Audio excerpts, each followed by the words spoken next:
रायपुर से बड़ी खबर। जेल निरीक्षण के दौरान उप मुख्यमंत्री विजय शर्मा का बयान। जेल का मैंने निरीक्षण किया, वह जगह भी मैंने देखा जहां मुझे फर्जी एफआईआर करके भेजा गया था। जेल में क्षमता से अधिक कैदी को लेकर कहा 10 और नए बैरक बनाने की बात हुई है। जो भी अव्यवस्था है उसे दूर किया जाएगा। केंद्रीय जेल के साथ साथ प्रदेश भर की सभी जेलों में मनाया जाएगा श्री राम मंदिर के प्राण प्रतिष्ठा का उत्सव। गृह मंत्री विजय शर्मा ने दिया बयान। कहा 22 तारीख को 500 साल के बाद भगवान राम अपने घर वापस आ रहे हैं। 22 तारीख को जेल में लाइटिंग होगी, दीप जलेंगे, मिठाइयां बांटी जाएंगी। समूचे प्रदेश की जेल में यह आयोजन होगा। कांग्रेस द्वारा गृह मंत्रियों को नक्सलियों से प्रत्यक्ष मुलाकात करने की सलाह देने पर मंत्री विजय शर्मा ने किया पलटवार। कांग्रेस को बताया नक्सलियों से कंप्रोमाइज की सरकार। कहा गांव तक विकास, प्राथमिक स्वास्थ्य सुविधा पहुंचाने सहित सभी मसले हैं। इसके लिए जन जागरण होना चाहिए, नक्सलियों को भी समझना चाहिए। 5 साल पिछली सरकार कॉम्प्रोमाइज में रही। पिछली सरकार ने कुछ नहीं किया, बस तालमेल बनाने की कोशिश की। समाज को धोखा दिया गया। कहाँ गए वो पुराने गृह मंत्री? क्यों उन्होंने प्रत्यक्ष मुलाकात नहीं की? साप्ताहिक अवकाश और कांग्रेस की श्रेय लेने पर बोले पुलिसकर्मियों की माताओं और बहनों को शिकायत होती थी, समय नहीं होता है। सप्ताह में 1 दिन की छुट्टी मिले, इसकी व्यवस्था की गई है। थानों में जल्द ही छुट्टी को लेकर रोस्टर तैयार किया जाएगा। बहुत अच्छा, यह प्रिंटिंग प्रेस है, इससे करीब 2 करोड़ की आमदनी हर साल होती है। देखिए, जीवन में सुधार मुझे ये लगता है कि मेरे संस्कार मेरे विचारों के आधार हैं। संस्कार अच्छे होने चाहिए और संस्कार अच्छा होने के लिए समाज अच्छा होना चाहिए। तो कुल मिलाकर आप देखेंगे तो समग्रता है, सब कुछ मिला करके एक घटना घटती है जीवन में।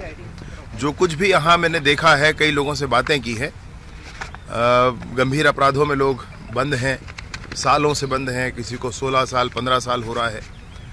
तो ये जो लोग बंद हैं ना, मैंने उनको दुख है इस विषय का, मैं ये आभास कर पाया हूँ। और एक ये विषय भी और मुझे लगता है कि कहीं किसी के मन में सुधरने का संकल्प होता है और किसी के मन में वह भी नहीं होता है। सर, जिसके मन में नहीं हो सुधरने का संकल्प, उसके लिए पुनः दंड विधान है, और जो सुधरना चाहता है उसको जरूर अवसर उपलब्ध होना चाहिए। एक विषय पे, चूंकि आपने कहा कि आप मुलाकात करनी चाहिए और नक्सलियों ने एक प्रेस नोट जारी किया जिसमें राम मंदिर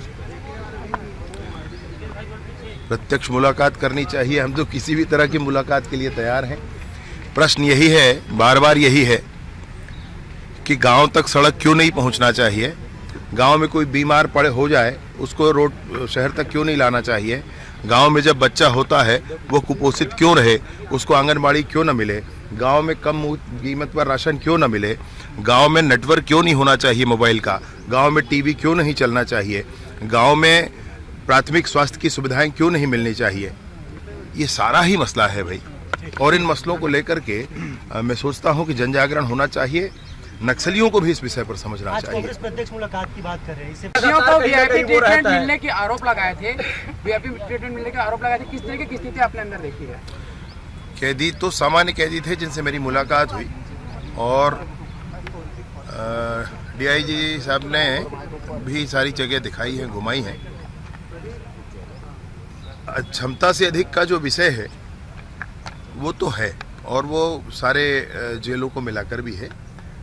10 नए बैरक बनाने की बात हुई है, तुरंत ही उसको बना करके प्रारंभ किया जाएगा। और जेल का भी अपना स्वयं का बिजनेस पॉइंट ऑफ व्यू से आप देखेंगे तो आपको आश्चर्य होगा। यहाँ के प्रिंटिंग प्रेस का साल का 2 करोड़ का टर्नओवर है। 2 करोड़ का टर्नओवर है, वो और बढ़ जाएगा। अभी थोड़ी कोशिश उसके लिए भी करेंगे।